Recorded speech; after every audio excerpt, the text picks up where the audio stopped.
Hi, Miss L here. This week in Blueberry and Cherry Rooms, we have been discovering sand. So we've been asking the question of what do we know about sand? And to do that, firstly, we have been looking at all the different things that we can do with sand. So we can scoop, push, pat, build, fill and dig. So we've been practicing playing in the sand and using all of that vocabulary while we do. We've also been looking at a sand castle. So we had to find lots of different colored shells and starfish around the room. I would call out a color and the students would have to try and find it to make our sand castle.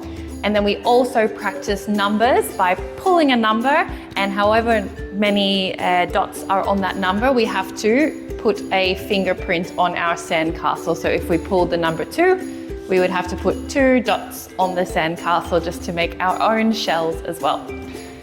For our books, we have been reading Pip and Posy the Friendly Snail, which is just a story about Posy who comes into Pip's garden and is making a lot of noise, and there's a snail that gets scared, and then a bird comes to try and steal the snail, but all of Posy's loud noises scares the bird and the snail is saved. At first, Pip is quite mad at Posy for being so loud, but then he realizes, oh, actually it's okay for her to be loud and have fun and to play. So we did discuss in the classroom, sometimes it's okay to have fun and be loud, but still be respectful of our friends as well and keep an eye on everyone around you.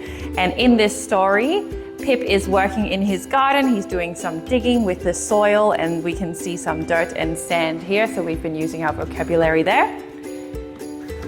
And for Blueberry, our second story was Pip and Posy the Super Scooter, which we also read a few weeks ago just to familiarize the children again, where Posy steals Pip's scooter because she likes it, but she doesn't actually know how to ride it, and she has a bad fall, and she apologizes to Pip for stealing it, and he comes and helps her and makes her feel better. So it just teaches the children that you can apologize to your friends, and if you do, then you can become friends again and come and play together again.